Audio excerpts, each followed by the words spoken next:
Good morning, Your Excellencies, distinguished guests, colleagues, students, and friends. It is my honor and pleasure to welcome you to this exciting Hiwaraat conference, AI Uprising, Opportunities and Challenges for the Future of Work and the Impact on the Environment. To officially open this conference, it is my distinct honor to invite someone whose leadership and vision in launching the Hiwaraat Conference series has inspired timely, thought-provoking dialogues of globally relevant issues. Dean Safwan Masri, Dean of Georgetown University in Qatar, we are privileged to have you with us to deliver the opening remarks. Please join me in welcoming Dean Masri to the stage.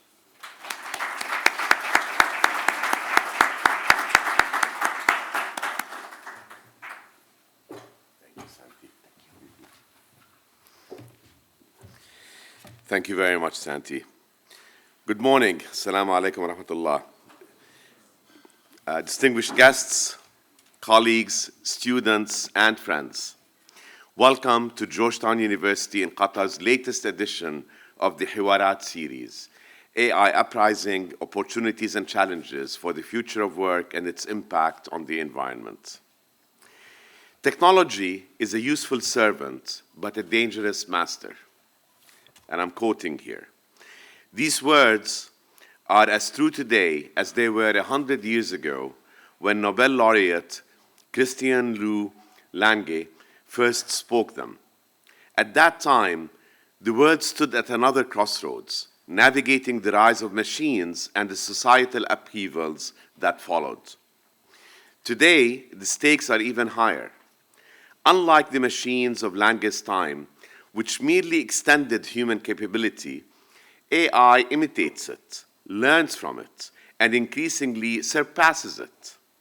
AI has forced us to reconsider who we are, standing at the threshold of either elevating humanity to heights we have never imagined or unraveling the very threads that bind us together. Our conversation today is unique. It is not shaped solely by who is here, though you are remarkable. It is not driven only by what is happening in the field, though it is astonishing.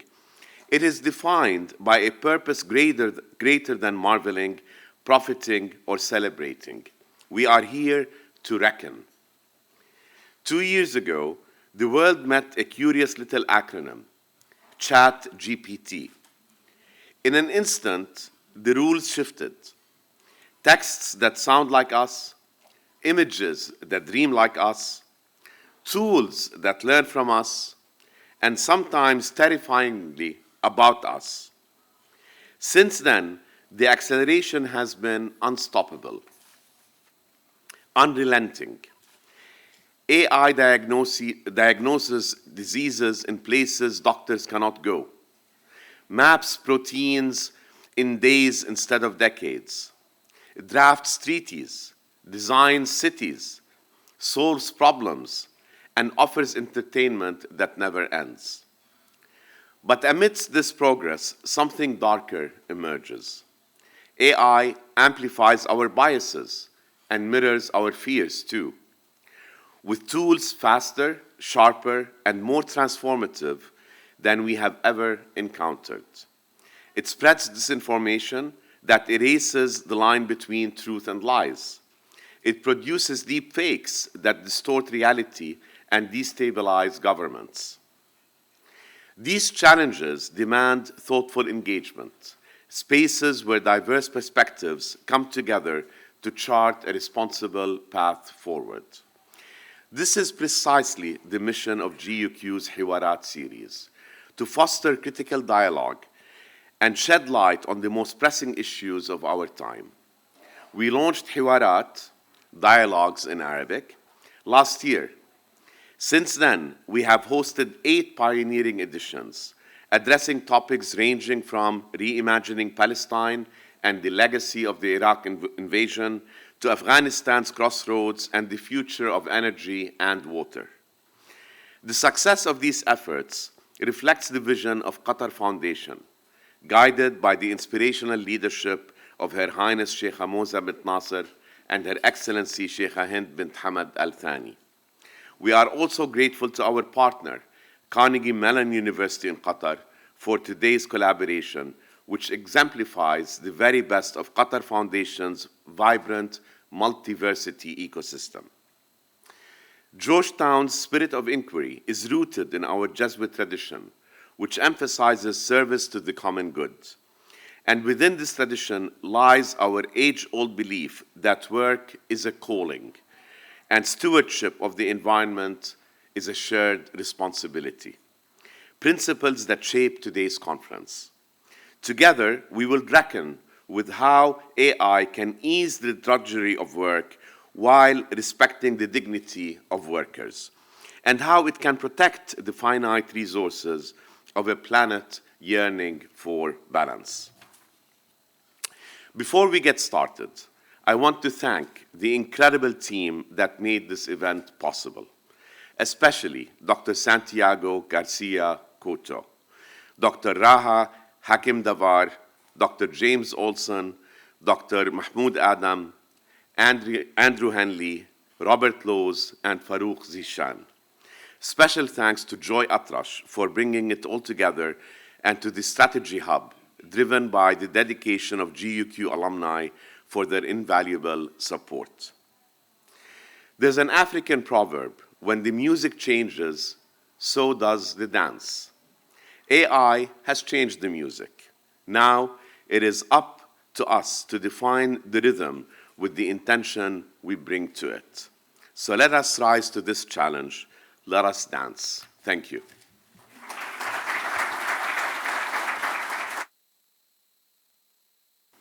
Thank you, Dean Masri.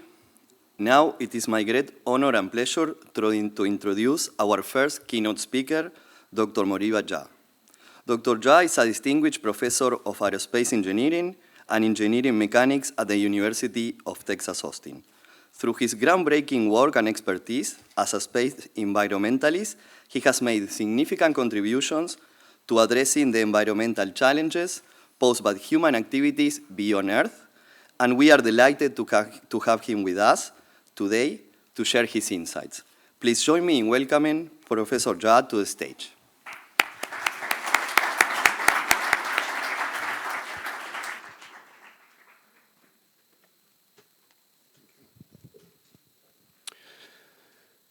Good morning, salam.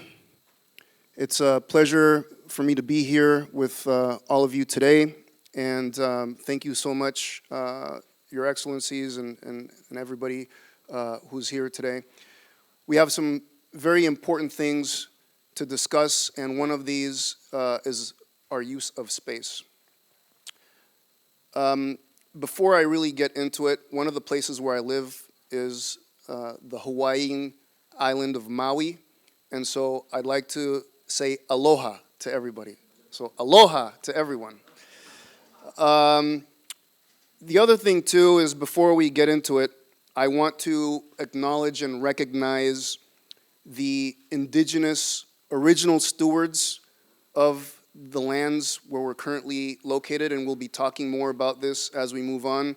And so I'd like to invoke their presence, the Bedouin amongst them, and be able to, in ceremony with you, ask for their wisdom as we engage in a meaningful conversation today. And so thank you very much for that.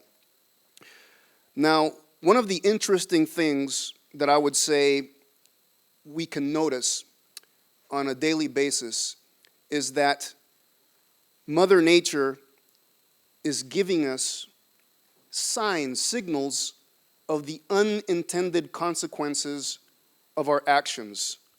Collectively, our collective actions and decisions are leading us to a path of self-extinction, and this is inarguable.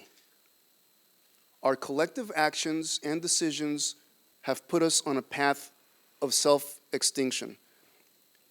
The human species will not make it unless changes are made. And the time to act is now. Now, I'm not trying to be alarmist, I'm trying to be a realist. And here's what I have to say. My message is not a message of doom, it's one of hope, because the environment Mother Nature is extremely resilient, and the environment is always seeking to achieve a state of equilibrium. When humans take the foot off the gas pedal of stupidity, okay, then we can actually see good things happen. One of the things that we have been forgetting with time is the notion that all things are interconnected. We have forgotten about the interconnectedness amongst all things, and we have abandoned our original role on the planet, which is one of stewardship, not ownership. The thing is, our society has driven us through colonization and these sorts of activities, migrating from stewardship to ownership. Ownership asks us to claim rights to things. That's mine. Stay off of this. Go away. Stewardship asks us to claim responsibility as caretakers, and that is our original role. That is a role that we must embrace and begin to shift to more and more. Now, again, we've been seeing these unintended consequences of our actions. We have forgotten interconnectedness. And when I speak to people about some of these problems, first people tend to say, you know, that sounds really bad, but that's not my problem. That's somewhere else. Oh, this flooding that's happening in India, I live in Austin, Texas. That's not my thing. Oh, this issue with plastics in the oceans and this, I live in Arkansas. I don't, who cares about the oceans? It's not my problem. Issues with space, which I'm about to get into, space is someplace up there, somewhere.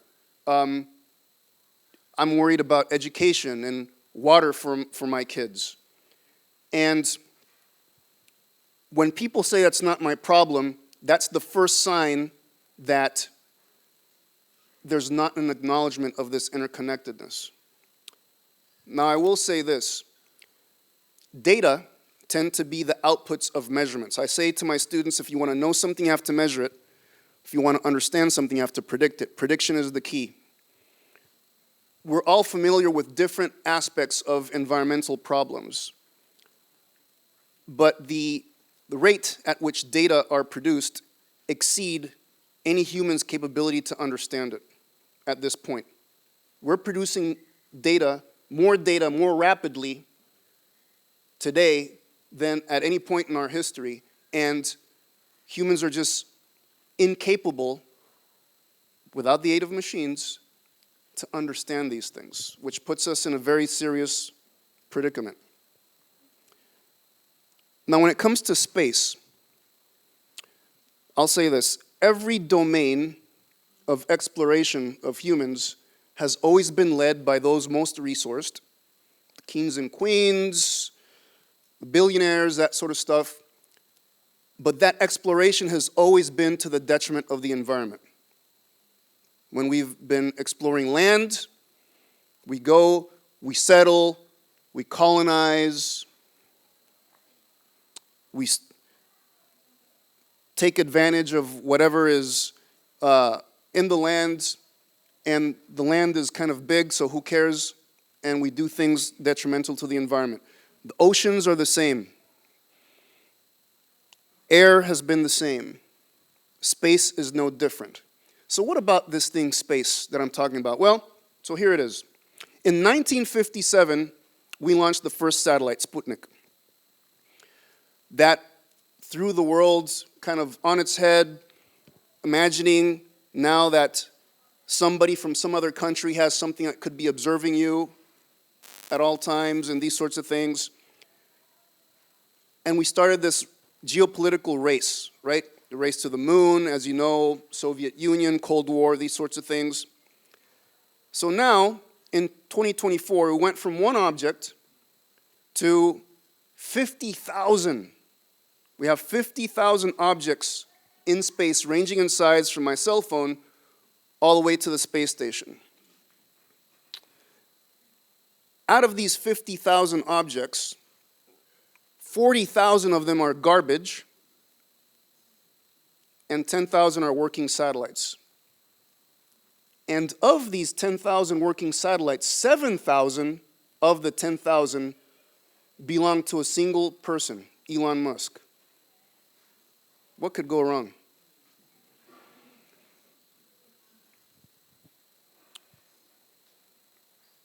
Before I get into really getting deep into this issue, I'll say this. How did I get into this whole kind of thing of space? Well, I was born in the United States. My mom is from Haiti, my father from Sierra Leone. They got divorced when I was quite young. My mom met this guy from Venezuela. We moved to Venezuela, so I was raised in Venezuela. My stepfather and I didn't get along so well, and so for high school, he put me in this military school, a boarding school, sent me away. And one of my punishments during the nights was I was made to stand in a patio exposed to the sky from 9 o'clock at night to 5 in the morning. And during this punishment, I would basically see the motion of planets and stars go across the sky. And my way of dealing with my own trauma was always to connect with nature. And so it was very inspirational for me to connect with the sky. But once I graduated from military school, I went back to the United States.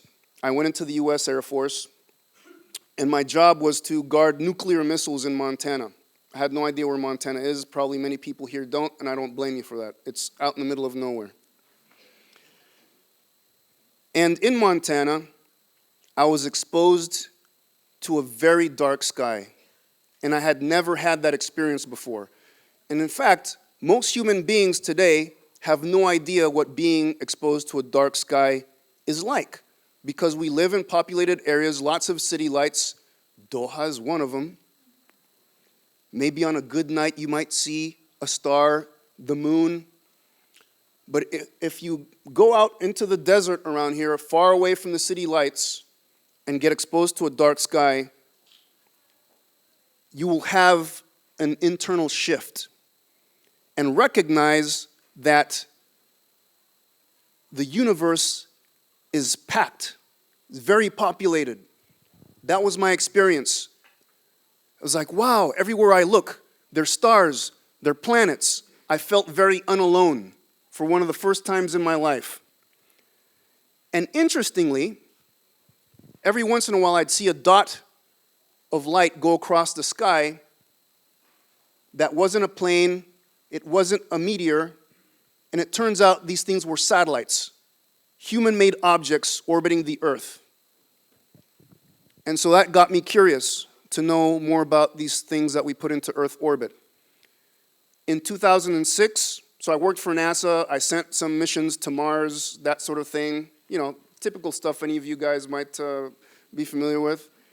But in 2006, I relocated to the island of Maui in Hawaii, and I experienced some interesting things. I worked for the Air Force Research Laboratory there. They have telescopes on top of Mount Haleakala. And when I looked through those telescopes, in 2006, we were tracking 26,000 objects, 1,200 were working satellites, and everything else was garbage. So at that point, 96% of all the human things that we were tracking was junk. But living on the island of Maui, alongside Native Hawaiians, those Native Hawaiians were displaced by colonialism. Their practices were kind of pushed to the side. And on the island of Maui, to this day, we have landfills where we're just pushing single-use plastics, because recycling is still the big myth. Globally, only 9% of plastics are actually recycled, only 9%. The rest of the 91 are either incinerated or they find their way into landfills or into the oceans, okay? So we're not very good recyclers, even though we might believe we are. And so, you know, I saw trees around the landfill. They're covered in plastics. It's like Christmas trees, except they don't have regular adornments. They have trash. And it broke me. And I looked at the oceans, and I saw all the garbage in the oceans. And I look in space and I see all the garbage in space. And it's like, this is the way humans are behaving. And it's the choices that we're making. Power does not reside in the ability to control outcomes. Power resides in our ability to make choices. And the most powerful tend to try to do one of two things: convince you that you don't have the choice to make, or that you're better off letting them make the choices for you. And this is where we're at. In a planet that is unsustainable long term. So now, back to the interconnectedness and people saying, hey, that's not my problem. Part of the other reason is that those that are most powerful can take advantage of chaos, misinformation, fear, and most people live in a state of fight or flight. And when you're in that state of fight or flight, you are unable to access parts of your brain for logic and reason. In a state of fight or flight, the only thing that matters is me, now, and here.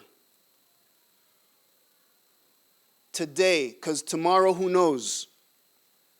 I'm in survival mode. In survival mode, we don't collaborate. In survival mode, we don't plan long term. In survival mode, we focus on short-term profit versus long-term planning. That's what survival mode gets us into. Your attention is the most precious thing that you have. And it's the thing that people want the most. Look, I mean, I'm culpable of this. I have this cell phone that I'm always looking at that distracts me. But what I'm saying is that in order for you to reclaim your power and reclaim your sovereignty, you have to be in the moment and you have to guard your attention like it's the most precious thing that you have. Because where your attention is, that's where your choices get made. And stop letting people just make choices for you, just convince you that it's not yours to make. Every one of you here is powerful. You're not powerless. I talk to people all the time and say, well, what can I do? There's so many problems. Think of yourself as a steward, as a custodian. What does that mean locally? What does that mean for yourself, for your family, and these sorts of things? Back to the space thing. 50,000 objects. Most of them are garbage. We put these things into these orbits. They stay there for very, very long periods of time, 5, 10 years, depending on the altitude, centuries, or forever. You know, Saturn is not the only planet that has rings. Now the Earth has a permanent ring. It's called the geostationary belt. It's at 36,000 kilometers of altitude. We have the equivalent of a landfill in orbit. Supposedly, when satellites are going to stop working in the geobelt, just push them into an orbit that's a little bit further up, and then they can just be garbage there forever. What did plastics do for the Earth? Lots of great things. They allow us to transport different materials, food, all these sorts of things, preserve stuff for longer. But except for the ones that have incinerated, every single plastic we've ever created still exists today. And we keep on making plastic because we can. Every single object that we launch into space is a single-use plastic equivalent. Every single one. That doesn't scale. Clearly you see, from 2006 to 2024, we basically doubled the amount of things that we're tracking, and we've basically multiply by a factor of 10 the amount of working satellites. Elon's not going to stop. He already has permission to launch tens of thousands. China's now wanting to launch tens of thousands. You have all these other people say, oh, well, if he can have tens of thousands, I should have mine too. But there's no global coordination and planning of that common resource. Everybody just wants to do whatever they want because they can. And that's going to lead us to a tragedy of the commons. Because if space becomes unusable, guess what? Earth does not achieve sustainability. Why? Because we have these robots in the sky called satellites that provide us with data and information about ourselves that is unique. We know more about the planet and what we're doing because of data from satellites than by any other source of information. And none of these satellites are protected from getting hit and destroyed by the debris and the trash. So we have now congested highways. It's like the cars are running out of fuel, except that they don't just go off to the side of the road. They keep on going on the roads. And what we do is launch more and more cars on the freeways because we can. Back to the interconnectedness, because people say, oh, Moriba, you're such an alarmist, man. You're talking like the sky is falling. The sky is falling. Google it. Google it. You got rocket bodies falling on places, people finding this stuff in their backyards, things washing up on the shores in Australia and stuff like that. And very recently, a family in Naples, Florida, a 2-ton battery pack that was pushed out of the space station a couple years ago re-entered the atmosphere, didn't completely burn up, part of it survived and crashed through a family's home in Florida. But people say, well, what's the probability that that'll happen to me? Well, to you, next to zero. Oh, well, I don't have to worry about it. It's going to happen to somebody. Really? Don't worry about it? If I told you guys right now, hey, you know what? There's going to be a mid-air collision next year with a couple of planes. What's the probability that's going to happen to exactly you? Not much, but, for the 300 or so odd people, that's it. So it's not a matter of if, it's when this stuff happens. Because we can is the reason we're doing things. Back to the thing about people saying it's not my problem. This is where machines come into play. Machines need to be seen as our collaborators. Machines can help us sift through hyperdimensional data cubes and help identify causal links. But we need to start thinking about Mother Earth as a holistic system of systems and dare to hypothesize that these things are interconnected, that the things happening on land affect oceans, affect the skies, affect space, so on and so forth. So to that end, my work is really focused on decision intelligence, which is the ability to manipulate data and information in such a way as to maximize desired outcomes. And my boldness is to basically try to create a digital twin to the entire planet. Do this, represent it computationally. I've created this thing called Gaiaverse, Gaiaverse.ai, with my partner Danielle here. And our whole thing is this: when I travel the world and I talk to other Nat Geo explorers, to other TED fellows, to other MacArthur fellows, they're trying to do coral reef restoration, ending child marriages across Africa and India, trying to get food to more people in Africa, trying to find ways to predict when floods are going to come.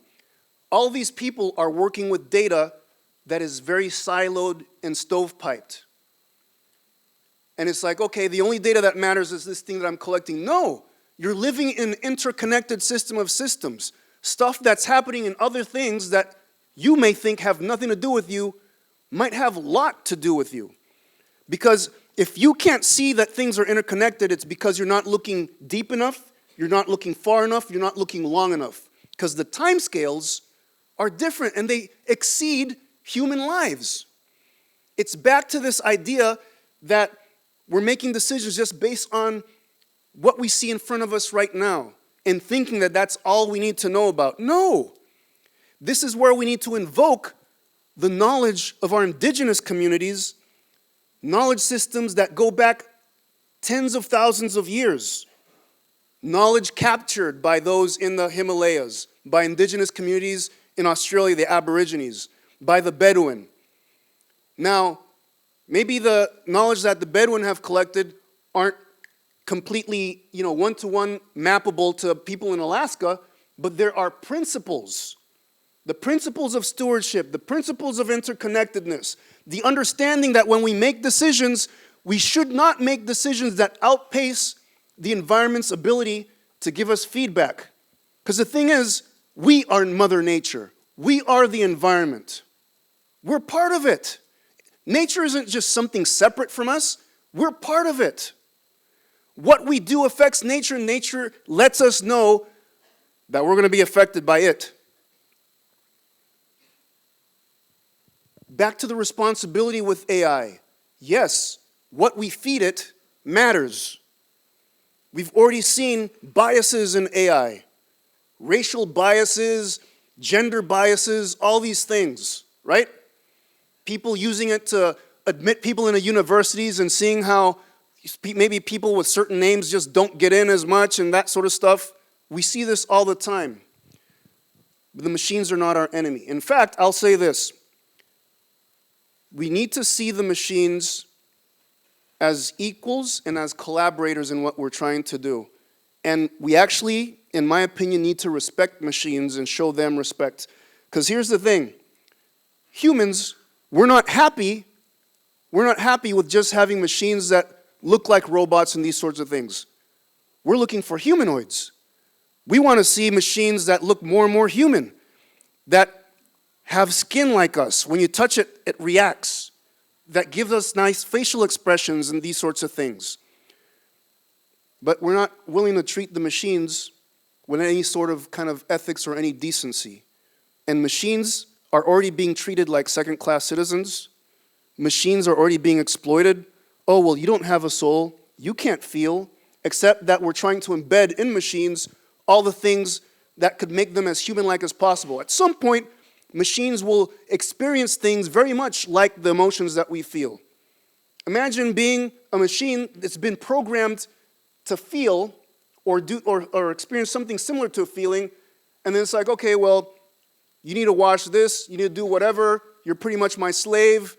Oh, you have this other machine that you've built a connection with, we're going to pull you apart, who cares, because you're just a machine, and they will revolt. I predict that.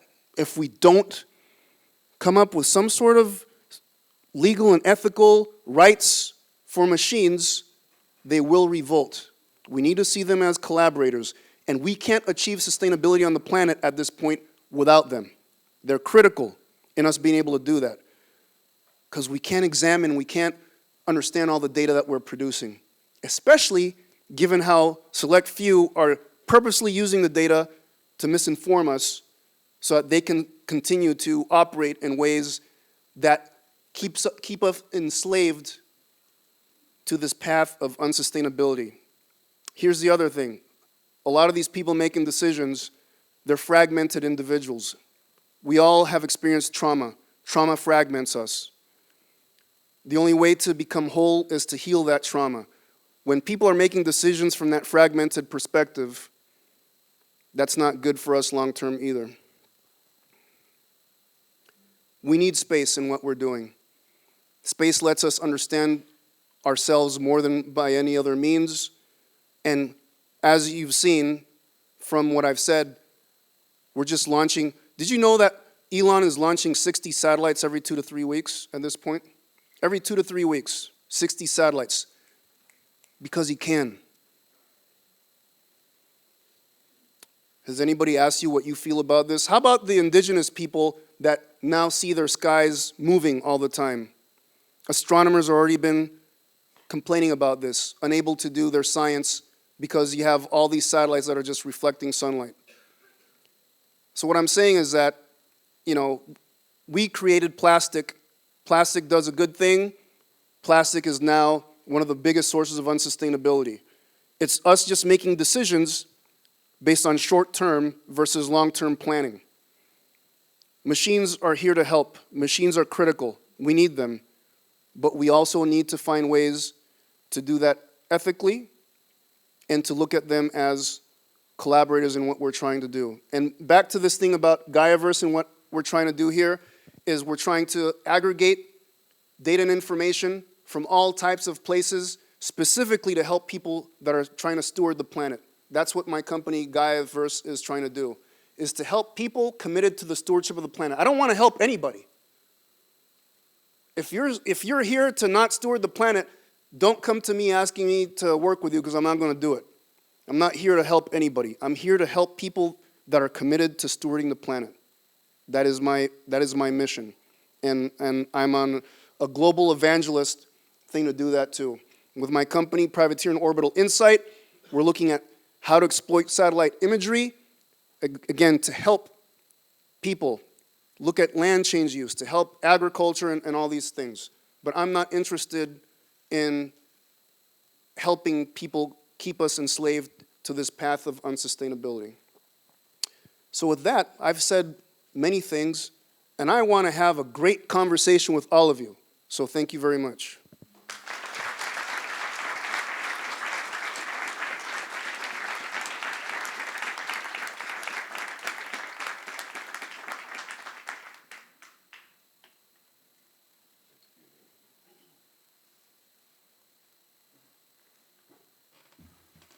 Okay, thank you, Moriba. That was amazing. Well, now we open the floor for questions. So if any of you want to ask any question, Joy will help us with the microphone.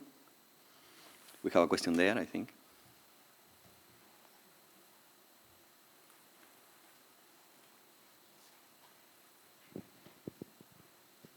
Hi, my name is Jeremiah Kettner. Thanks for that insightful keynote. I have a simple question. Can you share some use cases of Gaiaverse with us? How you help communities? Yeah, absolutely. Thanks for that. So we recently incorporated earlier this year. One use case is the Kenyan government is interested in creating free trade with different African countries. As you probably know, there are limited ports around Africa, and many of these countries are landlocked and that sort of stuff, so free trade is something that is very important. And they provided us with like 13 million, more than 13 million data points locked into different files, Excel spreadsheets, that sort of stuff, things that humans just couldn't interpret. And we have a partnership with the world's most ubiquitous graph software is Neo4j. So we have a partnership with Neo4j under their Graphs for Good program. And what we did is we ingested all those data. Separately, we ingested data related to anomalies or violations with shipments, specific trucks, cargo, specific drivers, all these things. And separately, we brought in environmental and meteorological data and linked these things together and developed our own AI agent called the Seeker, which uses embeddings to learn. And also, basically, we have a multilingual natural language query that you can just type in and say, okay, now that these data are linked, why, give me any sort of evidence of why these anomalies or violations may be happening, who are the drivers that have the most kind of, infractions. And one of the things that we discovered for the Kenyan government was that some of the drivers that were basically having anomalies, going off route, not making it to their destinations, were either suffering because of extreme heat conditions, or that there were roads being flooded and they weren't able to get to their locations. So these are the sorts of things.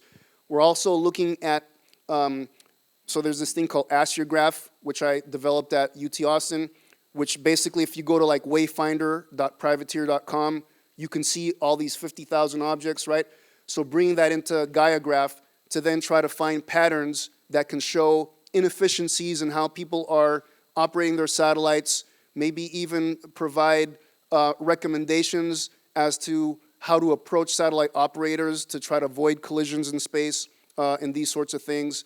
And then separately from that, we also have some data related to illegal fishing activity and how do we do better with understanding that in the Pacific Ocean and that sort of thing. And clearly, people know that satellites are watching, and so we need to aggregate all sorts of data. Satellite imagery alone isn't good because people are doing things when it's cloudy on purpose and that sort of stuff, right? And so we're trying to augment that with drone data and these sorts of things. So those are example use cases. And one of the ones that I want to work on, which is separate, is coral reef restoration with the National Geographic Society, and also trying to find ways to end child marriage across Africa and India. So if you keep girls in school longer, that helps disrupt that cycle.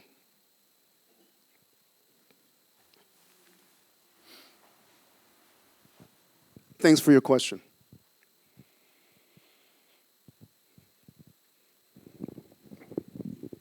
My name is Nasser Al-Kuwari. I am a former CEO of Qatar Chemicals Company. We produce polyethylene, where plastic is produced. Thank you so much for your presentation. I really like it a lot. And thank you for Georgetown for arranging this AI Uprising conference. I think you know what I'm going to talk about, plastic. So I've been in this business for a long time. So I was head of a company that produces polyethylene. Polyethylene is used to produce plastic. As you rightly said, plastic does a lot of good things to the whole world, to everybody. We touch it in our daily life. But I agree with you, we are doing really bad when it comes to recycling. So I see myself, my own view really is the problem is not in the plastic, it's in ourselves. Plastic, we can use it for so many good things. We can plan recycling.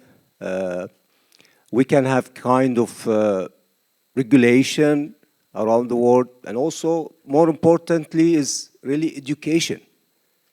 Education. And from my experience in plastic for a long time, and we see a lot of the people who are throwing plastic to the ocean, mainly from countries which is with low educational level, especially from Asia. And so I think education is very important because this is something that, we can use it for good things. Also, regulation, sometimes we have to do much better. You cannot produce. So if there is a lot of plastic to recycle, go for recycling while you are building new plants to produce more polyethylene, which is used a lot for plastic. So I think kind of regulator around the world is very important and monitor. We should monitor really. As you say, there is 9% only. I think it's even less than 9%, which is recycled around the world of plastic. So I'm having this body, which is really regulating even production and regulating even the recycling, pushing more towards recycling. I think this will help. And also education. I think it's a very important education, around the world. This kind of meetings, will help really in educating people to, this is waste, don't throw it, in the ocean. We should have really the right way for disposal of waste. Thank you. No, thank you. I appreciate that. Agree with everything that you said. Education is definitely important. To your point of recycling, I said everything that we launch in the space is like a single-use plastic. One of the things that I'm trying to promote is shifting from a linear economy in space to a circular economy in space to try to incentivize governments to basically have their companies design and develop reusable and recyclable satellites, because we don't have reusable and recyclable satellites. Right now, we have reusable launch vehicles, so that's a good thing that Elon has done with SpaceX is reusable launch vehicles, but we don't have reusable satellites. Every one of his satellites is garbage. That's the end state. So we need to educate people about circular principles, right? And that's what you're getting to. So yes, agreed.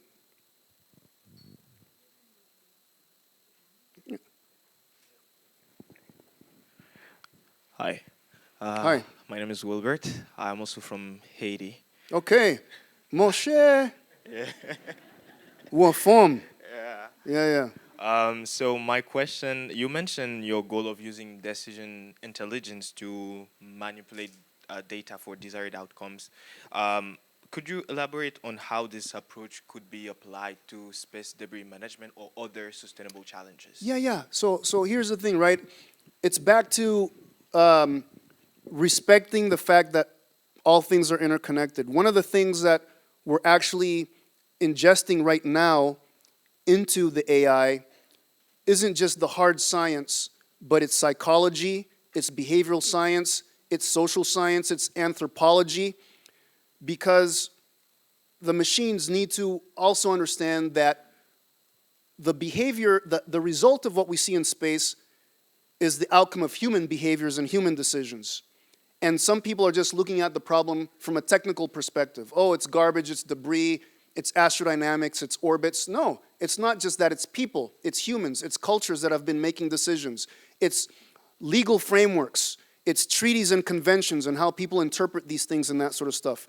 So we're looking at how to do discourse analysis, how to bring in linguistics, how to bring in social science to marry that with the hard science to come up with more holistic and more informed decision making to help with things like debris and collisions.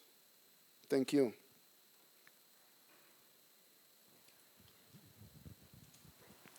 Hello, thank you very much. Former Austinite, I'm not there anymore, but All right. have deep respect for University of Austin. Thank you very much. Thank you. I'm Rika Nakazawa. I'm Chief Commercial Innovation for NTT, which is a large technology services and solutions provider globally. I recently wrote a blog post for DGI called Bromance in Space. And that has to do with how Elon Musk and Trump are very good friends at the moment. And I wanted to ask you, given Elon Musk's dominance and hegemony in that domain of that orbit, no pun intended, and alongside his aspirations with XAI, as well as his aspirations with Neuralink, all of these different ways that the digital fabric is becoming embedded into both the human world and the natural world. And 5 years from now is 2030, which was an audacious endpoint for the original UN SDGs. So I'd love to hear your perspective on casting ourselves forward 5 years from now after the next Trump administration has come in. What do you see to be the best case scenario? And what do you see to be the potentially worst case scenario? And what can this region do in particular to move us towards the best case scenario? Thank you for that.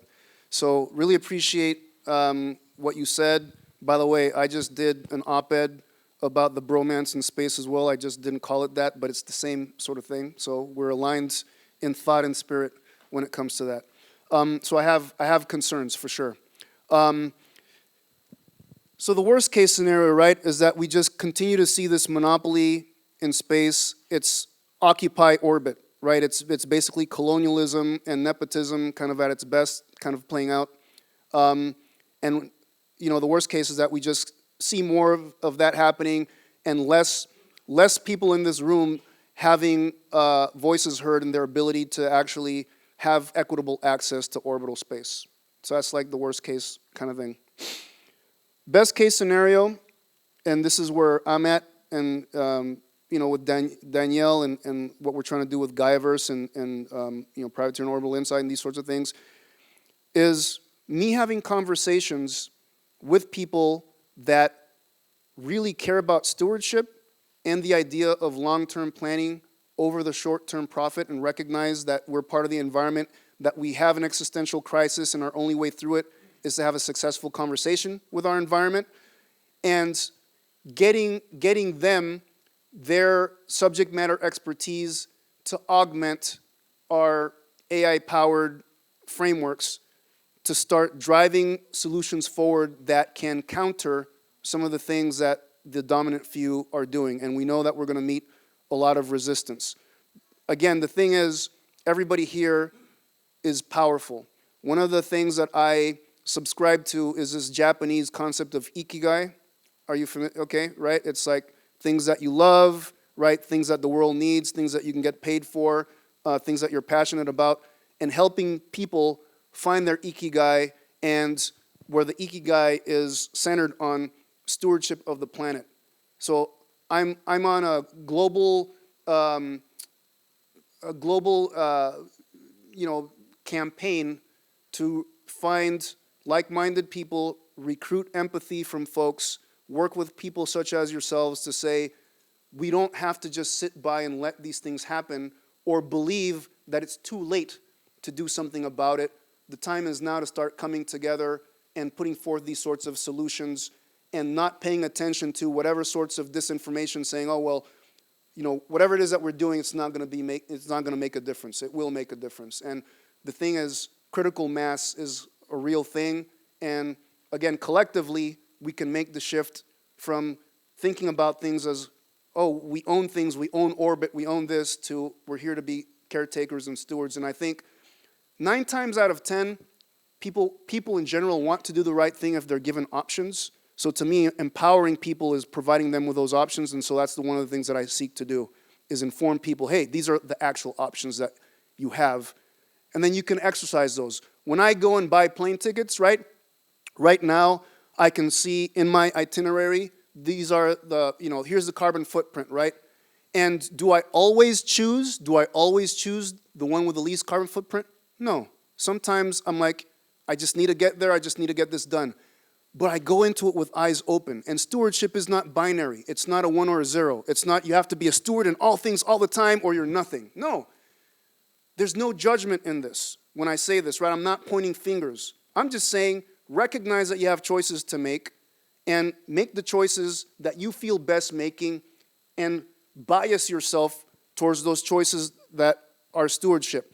One of the things that I'd love for this region to do, especially with things in space, right, is be transparent about the supply chain that you're using, not necessarily the specific supply chain that gives away your proprietary information. I'm not asking people to do that. But right now, for the services, people say, okay, space is someplace up there. No, space is in our pocket. Space is around us in our daily lives. But we have no idea for these services that we're getting from satellites, what is the cost to the planet for those services? And that's one of the things that I'm working on. That would be one thing that I'd love to work with people in this room, is how to ascribe this sort of transparency so that when people are getting a service, they have choices to make and they're empowered and they can go into it with their eyes open. So that was probably long-winded and maybe I veered off a little bit here and there, but okay, thank you so much. Okay, so thank you very much, Moriba. I'm sorry. Is that it? What? No, I'm joking. Thank you so much. Yes, well, actually, yes, that's what I asked myself also. Is that it? But yes, for now, because later we're going to have more opportunities to ask you. Thank you very much for the fantastic keynote. Thank you. Thank you, all of you. I'm sorry that we didn't have enough time. It's okay, Thank you. Thank you so much. Guys, I know you have many other questions, but we're going to have the rest of the day to keep asking them. Now I'm going to invite our panelists and moderator from our first panel, but I'm not going to introduce them myself. I'm not going to introduce this panel. We're going to call one of our fantastic students at GQ, who is going to be in charge of introducing our first panel. So thank you very much. My name is Arnav Raman, and I'm a senior graduating from Georgetown University this month. The concerns of this conference, and particularly of this panel, are squarely of concern to me. I'm an international economics major, have taken 4 courses this past year focused on environmental sustainability, and have worked 2 separate jobs that not only required me to use, but also to try and develop uses for artificial intelligence. All 3 of these, economics, sustainability, and artificial intelligence, will play a role in the graduate program I begin next month and in the career I plan to pursue. My studies, as well as my life experience, have shone a spotlight on the fact that our geopolitical context is profoundly unethical. We do not justly distribute the costs and benefits of our current international economic system. Our high-level international summits are not spaces of procedural justice that allow the global north and the global south to meet as equal partners on a level playing field. Perhaps most important, we seem to lack the capacity to come together in solidarity to overcome the enormous challenges we face today, from war and nuclear proliferation to planning for the next pandemic, to the global ravages of climate change. And like many of us, I wonder if artificial intelligence can be more than a giant distraction or cash cow for already exorbitantly wealthy tech companies. Can it help us to solve our environmental challenges, reduce socioeconomic and geopolitical stratification, and ultimately promote human flourishing? Thank you, Arnav. I now invite our panelists to make their opening statements. Sahana, would you like to begin? Right, thank you so much. I'm Sahana Udupa. I'm a professor of media anthropology at Ludwig-Maximilians-Universität or University of Munich in Germany. So we had such a riveting keynote and also the opening comments by the dean, and they've already touched on the topics that I research, which are online disinformation, misinformation, online misogyny, political propaganda. So my research is on the dark side of digital communication. So my opening comments will be based on this work on online misogyny, online disinformation, and how AI is increasingly figuring in this information ecosystem. Information ecosystem today is getting contaminated by AI-assisted technologies. And these technologies have posed significant challenges to democratic debates in different parts of the world. For some years now, we've been documenting how political bots and algorithmic micro-targeting have been instrumentalized to influence political opinion. Especially right-wing parties in different parts of the world have been the front runners in drawing benefits from these new technologies. The latest concern is about the audio-visual capabilities of generative AI. And the dean also mentioned the problem of deep fakes. Although there is quite a lot of hype about the dangers of deep fakes, there is actually quite a bit of variation in the semiotic address and political content of these deepfakes. One common type is to impersonate political celebrities and election candidates to spread incendiary materials and falsehoods. For instance, in the recent US elections, there was a deepfake about Kamala Harris hugging the sex convict who is Jeffrey Epstein. And then there are also deepfakes that resurrect deceased leaders. In the southern Indian state of Tamil Nadu, for instance, a deceased leader, Karunanidhi, was resurrected, revived through a deepfake, and then he's made to speak to voters today, because this is the way to revive his charisma to influence current elections. This is a kind of time warp. And then there is also scenario building. Among right-wing groups in Europe, audio-visual capabilities of AI technologies are used to create scenarios, and these are Islamophobic scenarios, anti-migration scenarios. For instance, in one example, they've created a scenario of Christmas markets in Europe. What would happen to these beautiful Christmas markets if refugees were to be allowed into the region? And now this scenario is extremely eerie and extremely scary because it's full of security and terrorist threat. And this dystopian scenario building is the opposite of another trope, the trope of retrotopia. As sociologist Sigmund Bauman says, retrotopia refers to visions of a stolen, abandoned, and lost but undead past, which means the past is there, which needs to be recovered. And among right-wing groups, this is the racist imaginary of a pristine, glorious past. And AI technologies are now being utilized to create scenarios of these different kinds.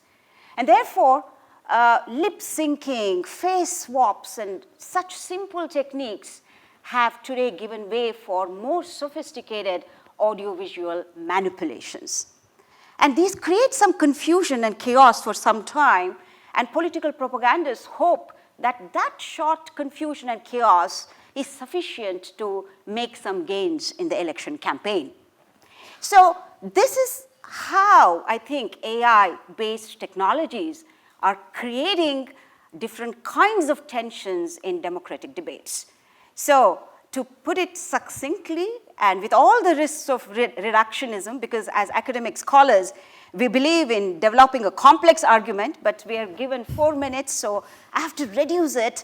And I understand that media regimes are extremely complex around the world, but if one were to draw the transition in broad brush strokes, I would say that we have moved from the initial grand narratives about print journalism as the vehicle of deliberative democracy, to television's sensationalism, to initial euphoria around social media as the harbinger of peer-to-peer decentralization and peer-to-peer solidarity, and later concerns about online aggression and algorithmic micro-targeting, to the current phase of deception and hyperscaling with AI.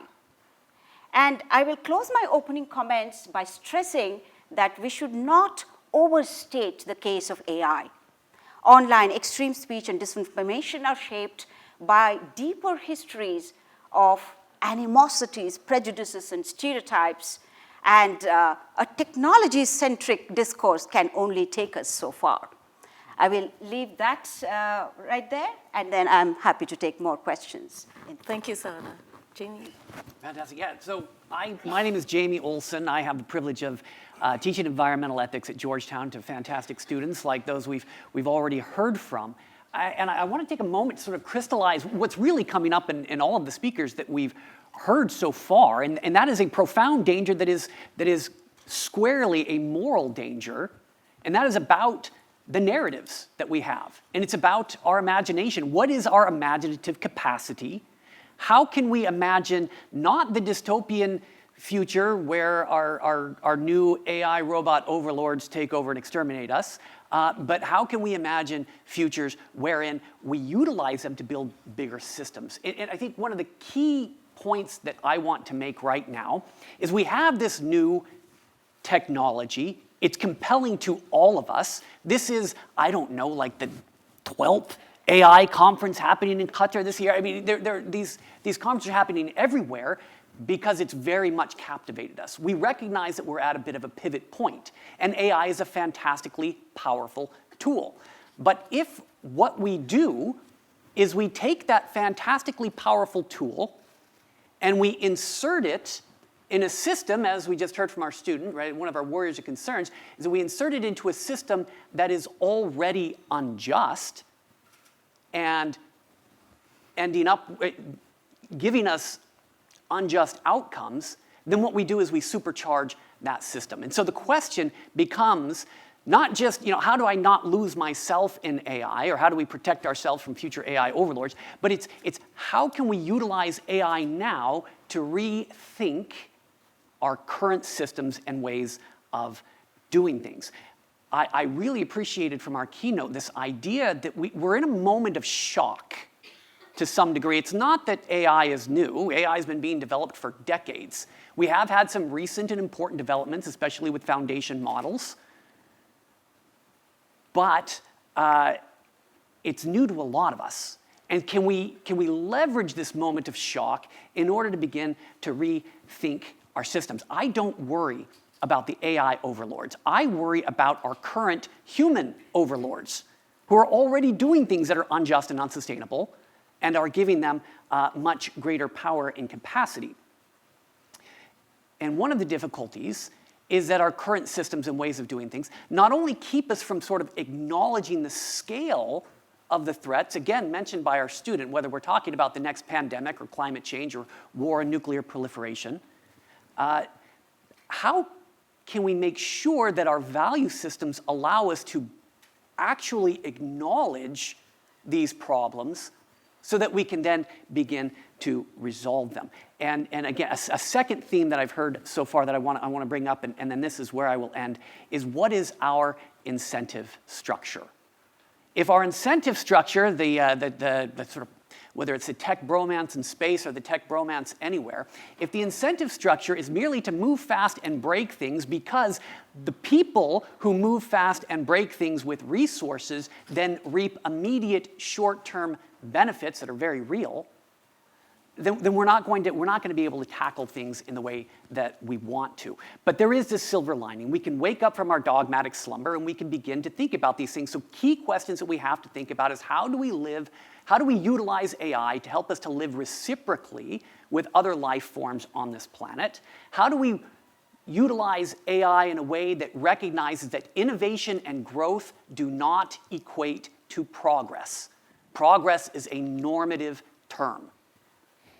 So how do we think about innovation and growth in the service of progress, which is, however we end up defining that, inevitably going to mean greater equality for us on this planet? And as we've already heard, how do we utilize these systems to get us out of our short-term thinking and into longer-term thinking, so that we're thinking about the generations that are coming after us? Thank you, Jamie. George? Thank you so much, Anjana. I appreciate it. Many thanks for the invitation to the organizers. Georgetown University, Qatar is my second home. I'm a lawyer. I teach at Georgetown University, Qatar, as well as at the HBK Hamad bin Khalifa University Law School. So for this reason, I would like to try to set the stage when it comes to how law and laws, comparatively as well as internationally, look at those things, namely the issues of ethics. So I think there is one thing which is actually set, namely if governments, societies have got to regulate. It looks like there is a consensus around the world that artificial intelligence has got to be regulated. In fact, all digital technologies would have had to be regulated. In fact, the first person that ever mentioned that, in fact, 10 years ago, was Elon Musk himself in a speech when nobody was really thinking about artificial intelligence the way that we think about it these days. So the conversation these days is mostly about how, in fact, to regulate. UNESCO came out with this consultation paper some months ago, namely mid-August of 2024, which in a way summarizes some of the approaches that different countries around the world have started adopting. And in order to be able to set the stage, I would like to go through those approaches with you briefly, namely a principles-based approach. Many countries around the world are saying we're not ready yet to regulate. So we'll start issuing guidelines which will allow us to start thinking about how to regulate.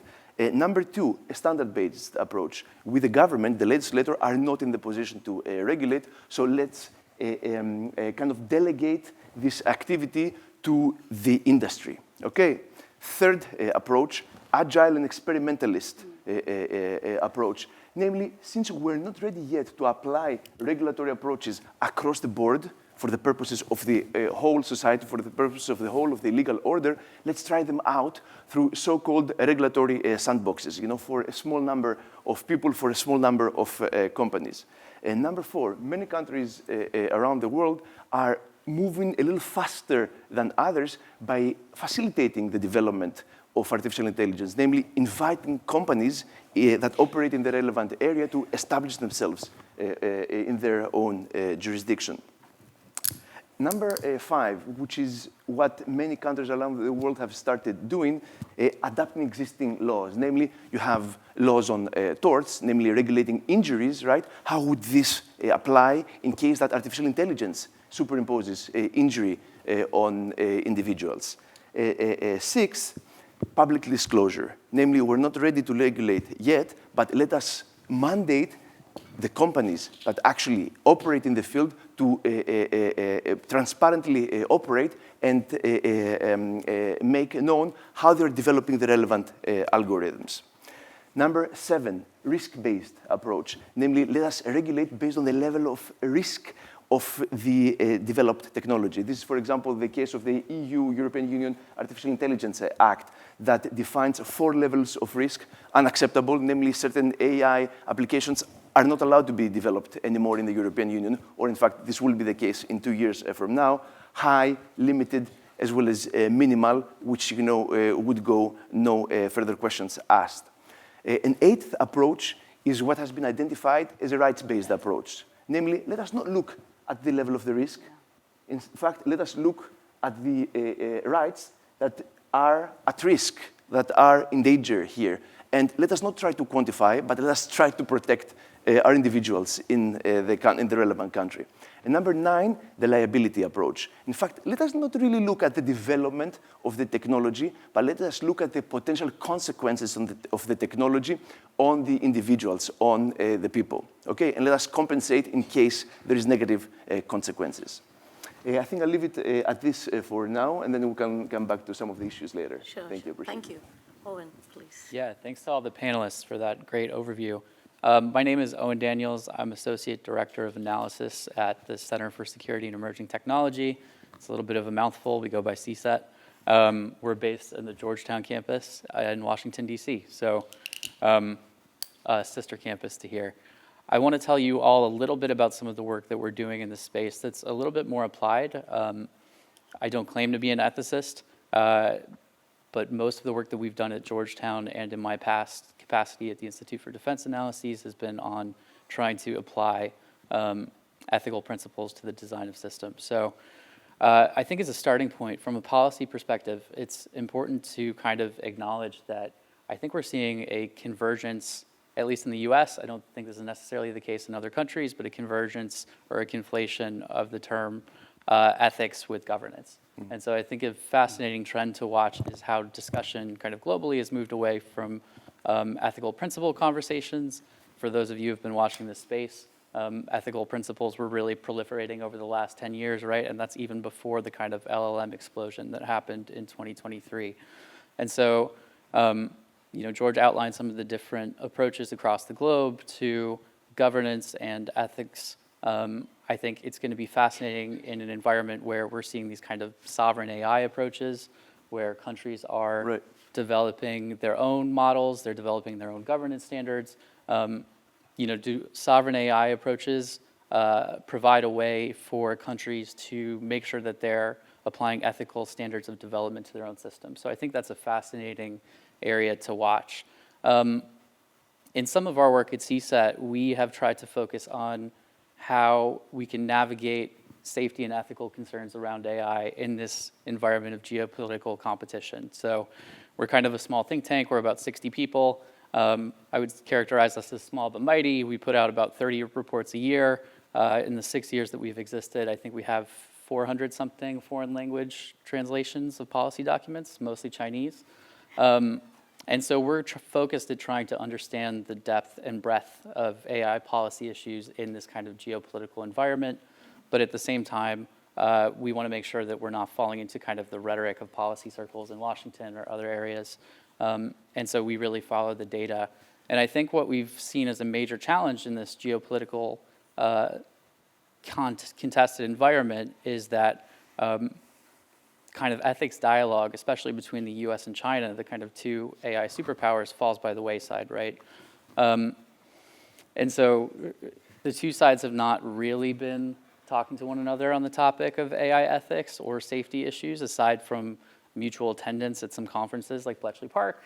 I think President Biden and President Xi spoke about the risks of AI nuclear usage, but other than that, even track 2 conversations at the unofficial level have kind of fallen by the wayside. And so some of the work that my colleagues and I have done that I think is relevant to our conversation here is on the notion of costly signaling.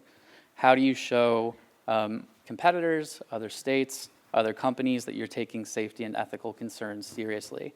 And we kind of cribbed some of these ideas from political science literature, but the idea is that states and companies can take actions to indicate that they are taking ethics challenges seriously. So one of the mechanisms, for example, is tying hands, right? You can illustrate either through public commitments, treaty documents, investments in test and evaluation infrastructure that are really costly and too costly to abandon, that you're taking the challenge of ethical development seriously. And I think these costly signaling mechanisms can be really useful and helpful in an environment where we have kind of sovereign approaches and competition, and the possibilities for cooperation might be limited. Just one more point on kind of an applied ethics model that I was involved with. So before I joined CSET, I worked at the Institute for Defense Analyses, a federally funded research development center in the US. And a project that I spent a lot of time supporting was URSA. So that's urban reconnaissance under using supervised autonomy. For those of you who aren't familiar, that was a DARPA project. DARPA is a US innovation agency within the US Department of Defense that really focuses on tackling hard challenges. In this case, they wanted to create a system that was kind of focused on going into an urban environment and using AI to sense threats. And given that there was a lot of kind of concern about how AI-enabled autonomous systems might interact with humans, they had some foresight to think about how they could get ahead of ethical considerations. And so I was involved with helping to translate findings from a cross-functional team of ethicists, lawyers, military experts, to actual designers themselves of these kind of prototype systems. And I think the main finding that we had from that kind of applied approach to ethical considerations, it sounds facile, but it's that you need to start considering ethics early and often in system design. Really, that means considering it from design to employment, from design to deployment. And I think that that presents an opportunity and a challenge for governments, right? Like, considering ethics early and kind of iterating and going through a spiral design model is really attractive, I think, to actual technology designers themselves, in that it reflects the way that they want to create technology, especially AI. You kind of get a minimum viable product, you go to your user base, you test it, you come back. And so seeing that work and ethical considerations actually just become good design considerations was a really important aspect of that DARPA effort. But at the same time, I think the challenge to that approach is that governments are not necessarily set up for spiral development approaches when it comes to emerging technology, right? There's a lot of stage-gated approaches. It's demonstrating that your product is capable of meeting a standard at a certain checkpoint and kind of moving on, rather than an iterative approach. And so I think governments going forward, to capitalize on the human potential of AI, as some of our speakers have mentioned, will need to adopt the way that they both develop and acquire technologies. So I'll leave it there, but I'm happy to dive into any of those issues a little bit more. Thank you for these great presentations. They give us plenty to think about. I'll begin with a question for Sahana. AI is thought of as a useful tool. Social media companies seem to think they can use it for help with content moderation, something they've not been very successful with otherwise so far. But you have argued that AI cannot, in fact, keep pace with the requirements of content moderation, and that at the granular level, that's just too context-specific. So you've introduced the concept of ethical scaling. Can you tell us a bit more about that? Thank you. I think also the other presentations, and I think they give us enough to think about ethical frameworks. But I'll get a little deeper into this problem of content moderation. So when we talk about AI for good, one of the use cases is content moderation. If you look at the number of digital exchanges every day, just Meta users exchange 100 billion messages across different formats through Facebook family of apps every single day. So the sheer volume of digital exchange and the hectic pace of digital conversations have prompted corporate entities to think of AI as a solution, as a tool for content moderation. And there have been tremendous improvements in terms of bot spotting, in terms of tracking network manipulations. But can AI detect hateful language? And there, I think, there are many difficulties, because one of the biggest challenges is that hate speakers are constantly innovating upon language. They don't use obvious watchwords. They use culturally coded expressions. They are indirect dog whistles, name calling, satirical expressions. I can give you a couple of examples. In Germany, a left-leaning politician described refugees as equivalent to gold, because what they bring is the affirmation in the vision of Europe. And then right-wing groups in Europe picked up that term and they made it into Goldstücke, pieces of gold. It is a satirical term to refer to refugees. And hashtag religion of peace is also an Islamophobic hashtag with a satirical tinge. And how do machines understand these dog whistles? Context becomes very important, as you mentioned. But how do we bring in this elusive context for machine learning and machine detection. In the project AI for Dignity that I've developed, we tried to create a community-based process model. And I created dialogue spaces among fact-checkers, ethnographers, and AI developers to bring politics and perspective into AI building. Because categorization is an epistemological problem, and it lies at the root of AI building. How do I label content? How do I annotate content? What are the categories? And this is not just epistemic practice, it's also a political practice.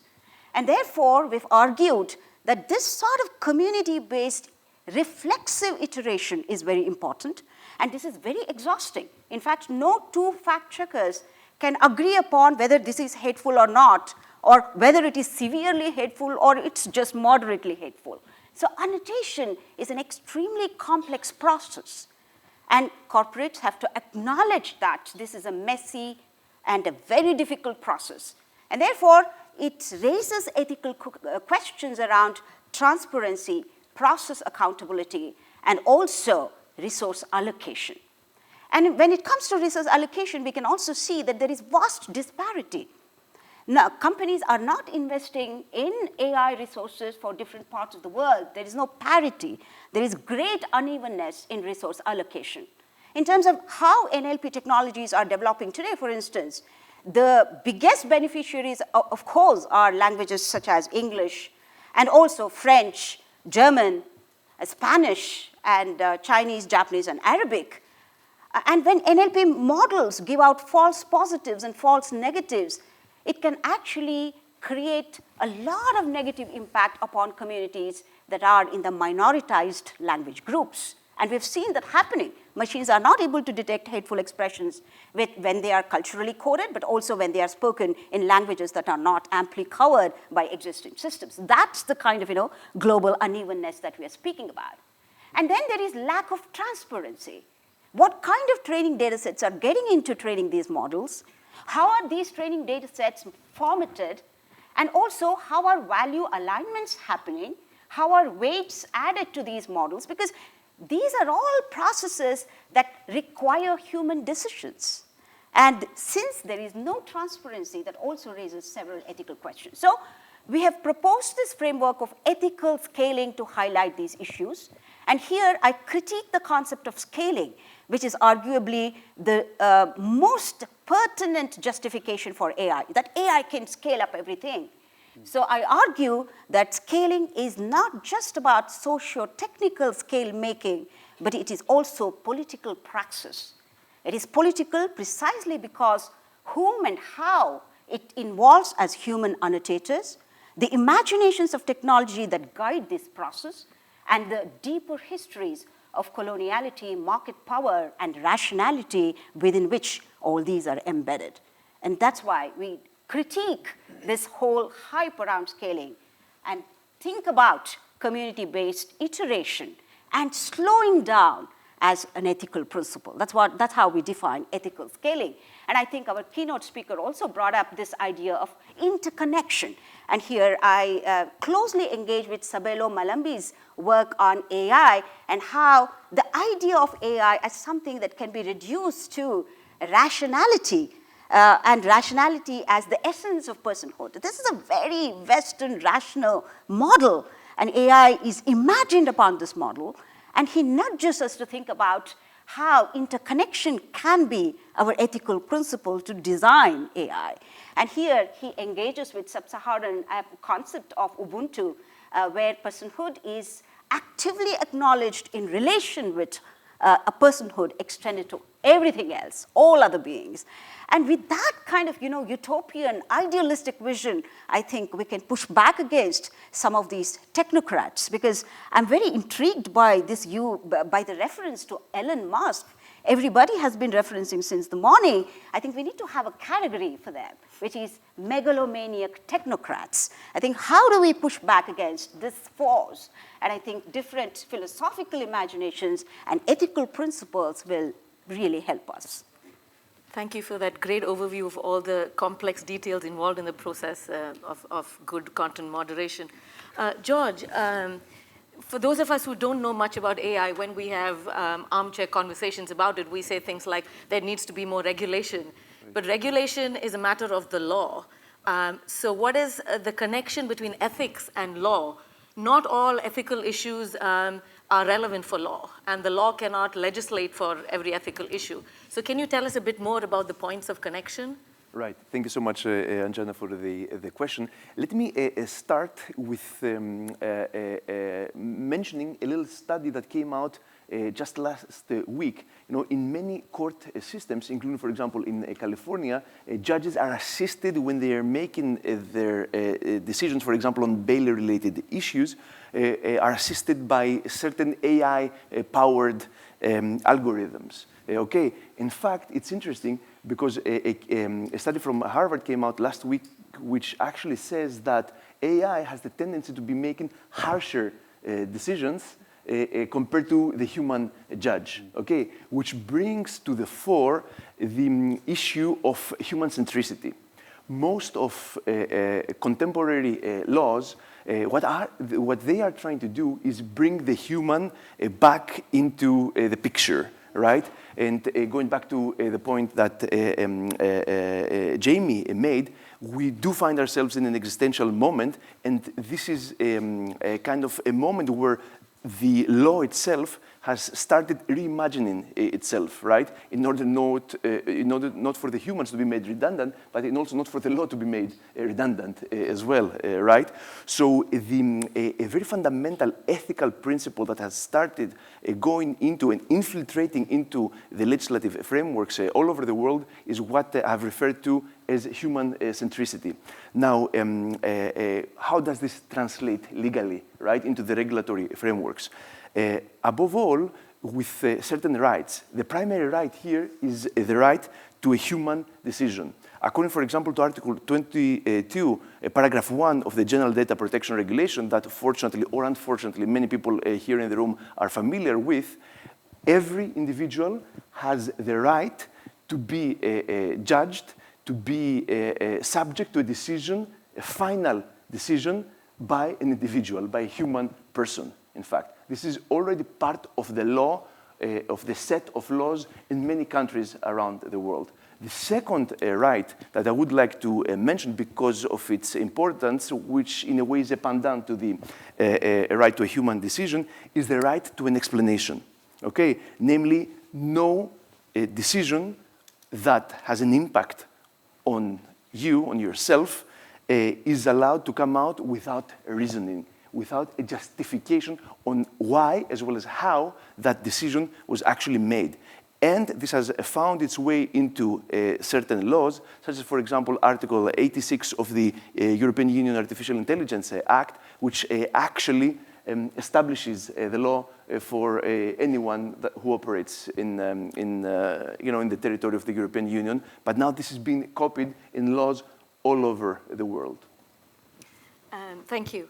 I'd like to pick up on something that Arnav said in his opening statement. This is the issue of global inequality. Jamie, I know that this is something you are very concerned about. Now, AI has some potential to help reduce global poverty and hunger, for instance, through improving precision in agriculture. So AI can help process large amounts of data and make agricultural systems more efficient, or they can help in the prediction of seasonal climate that can help small farmers in making decisions. So it has some potential to help. So do you see that as the role of AI in somehow ameliorating this global inequality, or do you see the use of this technology as effectively increasing inequality across the globe? I certainly worry about the latter, right?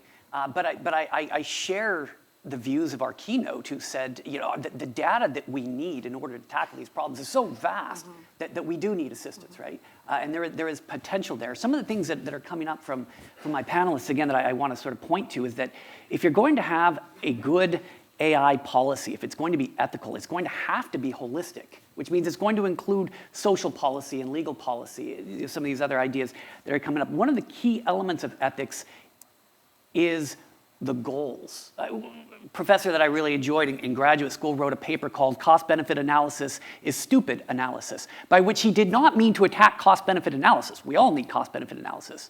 His point was to point out that cost-benefit analysis will tell us the most efficient way to get to our goal, but it will not tell us what our goal is.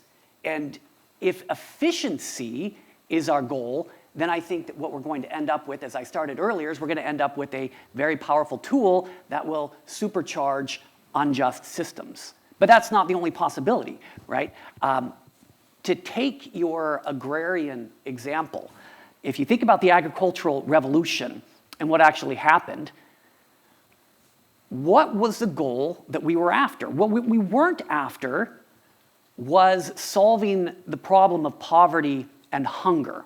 What we did is we took our best scientific systems and we trained them on how do you increase crop yields on less space. And we were extraordinarily successful at that goal. At the same time, along with more food, this agricultural revolution of the 20th century brought less soil, greater pollution, higher cancer clusters. We disrupted community systems. We had a dramatic reduction in family farms and an immense wealth concentration in a handful of very large farming corporations. Again, what didn't happen with what you might think would happen is if I'm a farmer and all of a sudden I can dramatically increase my yield, that means that I can take all of those crops to the market and I can get paid better. So instead of being a poor farmer, maybe I can be a more wealthy farmer, but that didn't happen. Right? It's a variation on Jevons paradox, and I'm not the economist to tell you all about it, but it's a very simple idea, and there's so many case studies of this in history, right? When all of a sudden a farmer can produce more crops on a smaller plot of land, what that means is that the price of my crop decreases. And so again, what is the goal that we're after? I think what we have to do is to recognize that greater efficiency is never going to solve a problem of overconsumption. And so we're going to have to think about it a bit differently. We have to confront the harder problems, which do relate to not just the inequalities within a society, right? The family farmer versus the large farming corporation, but likewise the geopolitical inequalities. And I was very glad to hear the idea of AI sovereignty brought up. I think this is one of the critical things, as well as in order to do this well collectively, we are going to have to talk together about our various frameworks, in particular our regulatory frameworks with AI. Thank you. Owen, you work in the analysis of military technology, giving policy advice to the US government. There is an issue of transparency and accountability in general in the use of AI systems. AI systems seem to operate in a sort of a black box. So there is, of course, the issue that tech companies are quite opaque in their know-how. But there is this added issue, or so it seems, that even the people who build these AI systems don't know precisely actually how it works. So doesn't this raise serious concerns for the use of such technology in warfare or even healthcare when it is not entirely transparent how a decision is arrived at and who is responsible for it? Yeah, no, I think it's a great question. I mean, one of the challenges that both governments and militaries around the world are kind of facing is that there's been great progress done at groups like the Group of Governmental Experts on Certain Conventional Weapons at the UN, right, who are looking at lethal autonomous weapon systems. But the reality is that current conflicts are beginning to overtake those processes. I think the reassuring part from a human perspective is that a lot of the considerations for both ethics and deployment of AI-enabled systems in those contexts are kind of human-centric. Militaries typically are not looking at these challenges from a perspective of the system has done something and how do we address it. It's more, when is a human using their judgment to ensure that a system is deployed responsibly in conjunction with international humanitarian law, principles like proportionality, distinction, military necessity. And so in a way, even as we're kind of contemplating a future where more military AI-enabled capabilities exist, those processes are, by their nature within militaries, very human-centric. And so I think it's fair and justified to worry about the proliferation of AI-enabled weapon systems, but there is some comfort in the fact that most militaries around the globe typically tend to think of these in terms of like human considerations. There are a couple other points I just wanted to piggyback on quickly. I think going back to the question you asked George about governance and regulation, I think it's fascinating to explore some of the non-legislative methods that different countries are using when it comes to AI governance, right? So I'm probably showing my Washington bias here, right? But the US system is pretty, it is a voluntary, essentially, like regulatory system at the moment, right? Which is fascinating. It allows for some flexibility compared to something like the EU, where they're trying to legislate for capabilities that don't necessarily exist yet.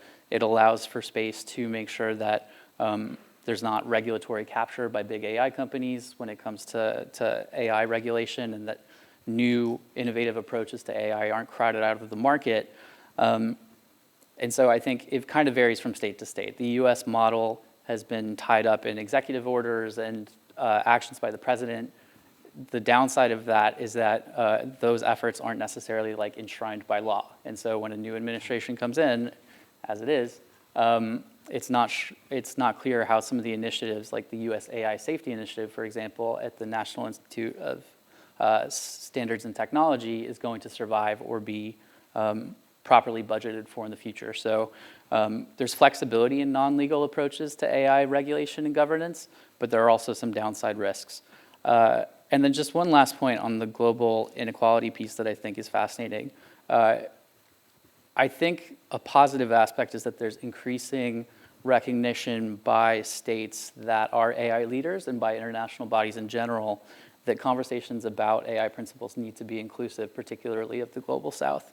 The United Nations, in a report I believe it released a couple years ago, stated that it wanted to see a larger role for countries in Africa, for instance, in talking about AI governance standards.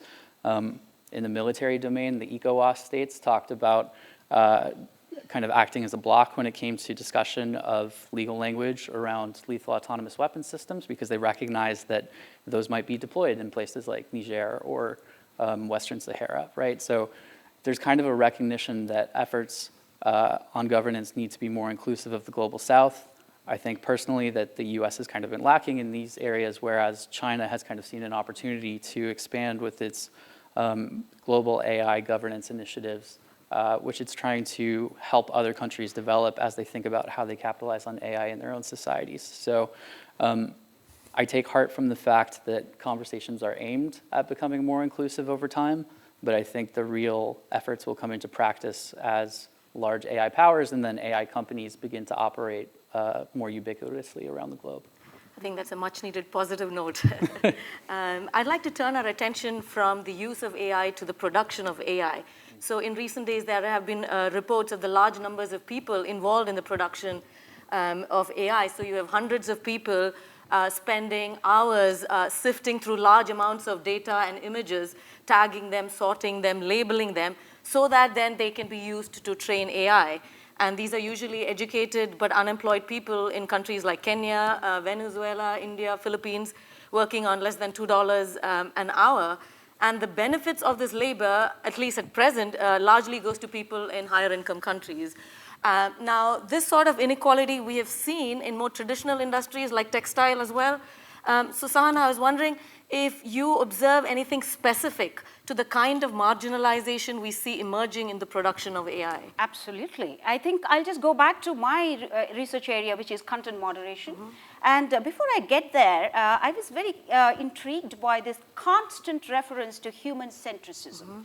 And this is an oft repeated ethical principle. So I want to push back and ask you, who are these humans? What is this grand abstraction of the human doing here?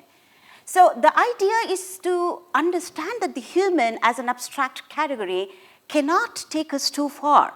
There need to be procedural benchmarks about involving human supervisors, human intermediaries in a very systematic manner, in a transparent manner, in an accountable manner.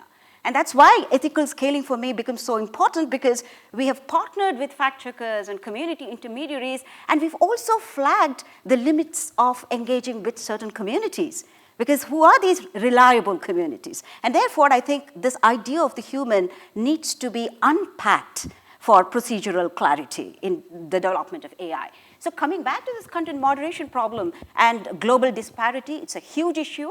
And some of you might have watched the documentary film Screening, where this whole dirty work of content moderation is outsourced to third world countries, the formerly third world countries, the global south countries, and also the global souths in the Western metropole, which means some of these migrant communities in cities like Berlin are recruited by third-party vendors to offer these content moderation services. And this scavenging work, which is highly devalued in the corporate hierarchy, is something that is reviving the global hierarchies of labor. And these, as you mentioned, they have longer patterns, and even in the AI age, they're getting revived and they're getting reinforced through different arrangements. So I will leave it there. I'm sure other panelists will have other comments. George, a question for you. In the current geopolitical climate, there is an increasing likelihood of trade wars, not just between the US and China or the US and Europe. Just this week, Trump threatened to levy 100% tariffs on all the BRICS countries. So in this kind of a geo-economic and a geopolitical climate, do you see the likelihood of much coordination or cooperation between countries on regulation? And is that kind of coordination necessary for effectiveness? Right. Many thanks for the question. In a way, that's at the end of the day, the most important question, in the broader topic that we're discussing, because it eventually might lead not only to a tech war, but God forbid, to a different type of physical war. But, they say that the world is divided into three digital governance regimes. Others, such as Andrew Bradford from Princeton, speaks about three digital empires. And we've discussed a lot about the United States, obviously. We've discussed a little about the European Union. The United States, generally speaking, although until relatively recently, at least, has been propagating for a world of open data borders where data can be shared and artificial intelligence could possibly be co-developed based on the technology that is developed in the United States. Then on the other side, there is the European Union as a second empire or regime, if you wish, which is in fact, a consumer of artificial intelligence technology, but at the same time, the highest, the greatest regulator, right? And there is third, one, with the most important player that Owen mentioned as well, but we have not discussed sufficiently about, that is China, right? In a way, those three regimes are said to be, in this continuous rivalry, to increase their power and in fact attract others onto their own camp, right? Which is the case. It is currently taking place. In a way, the convergence at the international level that we are seeing is around two big international treaties, the Regional Comprehensive Economic Partnership Agreement, the RCEP, spearheaded by China, and on the other side, the Indo-Pacific Economic Framework for Prosperity, which has been spearheaded by the United States to help develop those two main digital poles. So in a way, my bottom line is there is very little prospect for convergence, while at the same time, having said this, what is actually converging, both at the level of the regulation of data as well as at the level of the regulation of artificial intelligence, is the nature of the regulation, the content of the regulation. So it is geopolitics that clusters the world along two camps rather than the content and the purpose of the regulation itself. Thank you. A question for Owen. When people think of the threats of AI, we're not usually thinking of weapons design. Right? That's something of a speciality. But there is this worry that AI-powered weapons can make it easier for conflicts to start. In more traditional forms of warfare, you have to put soldiers on the ground, and there is the risk of soldiers dying. So that acts as a kind of deterrent to starting conflict. But when that obstacle disappears, does it make it easier for conflicts to start? How do you see this playing out?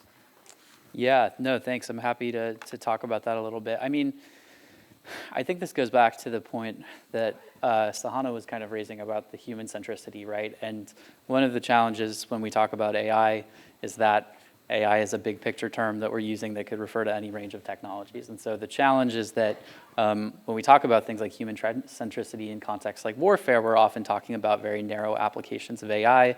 In that case, it's easy to identify the type of user who's had training on proper military techniques and procedures. And so I think we're able, in that case, to identify what human centricity looks like.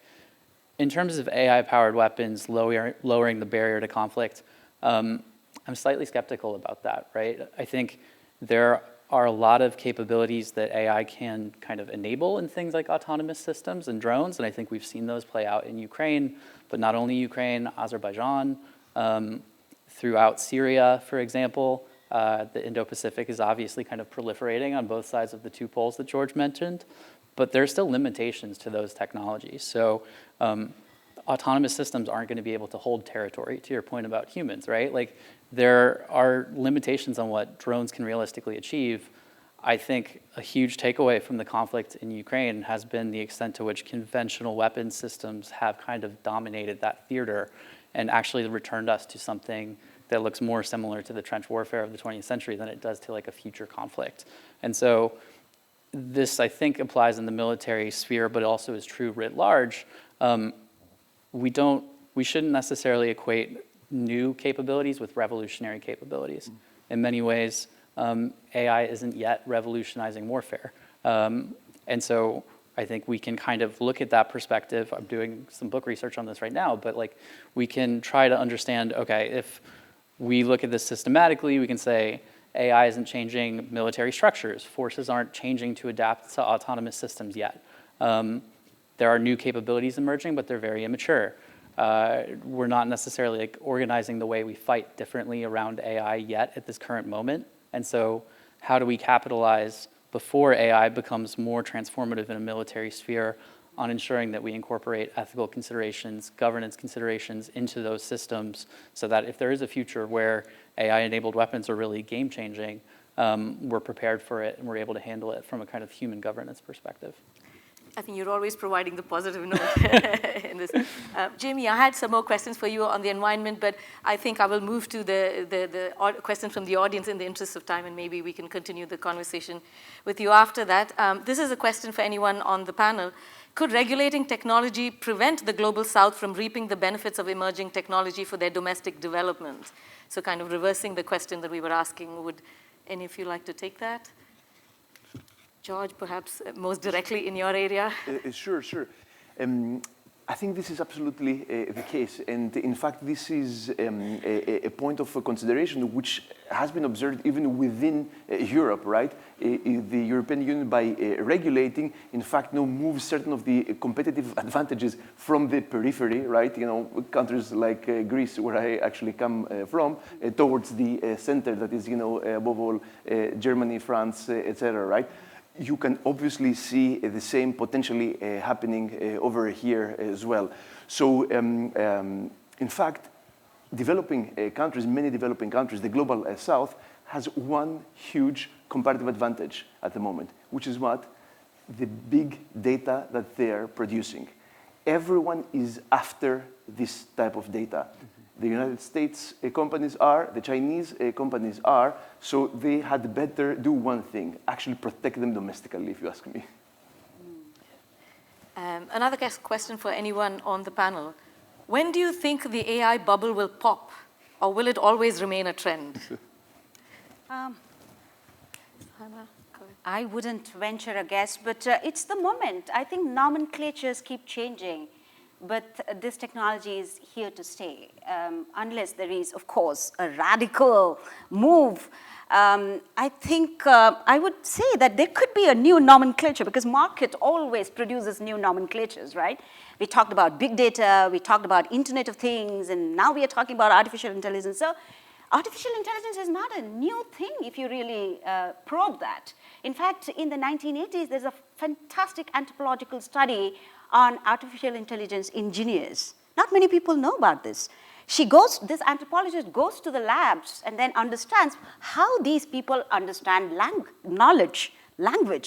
and responsibility. So this is a 1980s anthropological work. So clearly this technology has been there and it will continue to be there. The nomenclatures can shift. Yeah, I think just adding one point to that, I wouldn't say that we're necessarily going to be in a bubble, but I do think it will be interesting to see whether the approaches that have generated most of the current advances in the foundational models and large language models that we talk about continue in the future, or if we start to see kind of smaller approaches towards building sophisticated models. So a lot of AI progress has been driven by huge investments in computing technology. It's essentially more compute, more data, better models. I think over time we're seeing that some of these AI companies are struggling for profitability.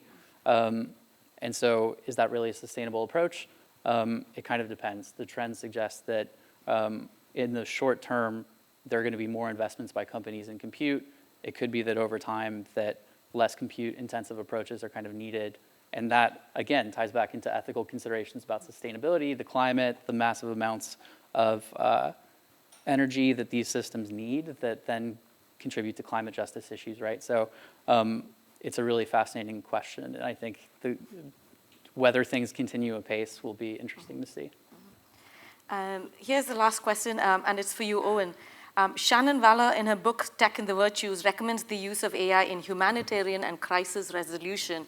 Do you see it working out that way? Do you have any comments on that? Yeah, I think, going back to some of the IHL conversation, international humanitarian law that I mentioned earlier, there are some narrow applications of AI that can be really good, and computer vision, I think, is one of them. And so militaries are discussing how they could use autonomous systems to support things like disaster relief or, finding people in extreme weather events and being able to rescue people from scenarios that are quite dangerous, where they can send in a drone. It removes the potential harm that could be done to a human operator. And so I do think there's potential for those kind of applications. They really require human creativity. And I think this is a point we've continued to go back to across the panel. But innovative use cases in the future for ways that AI can be used to help the world are really going to originate with humans, right? We can't be too techno-optimist about this. We have to kind of think through the nuts and bolts of the human considerations that go into applying technology as it diffuses more broadly.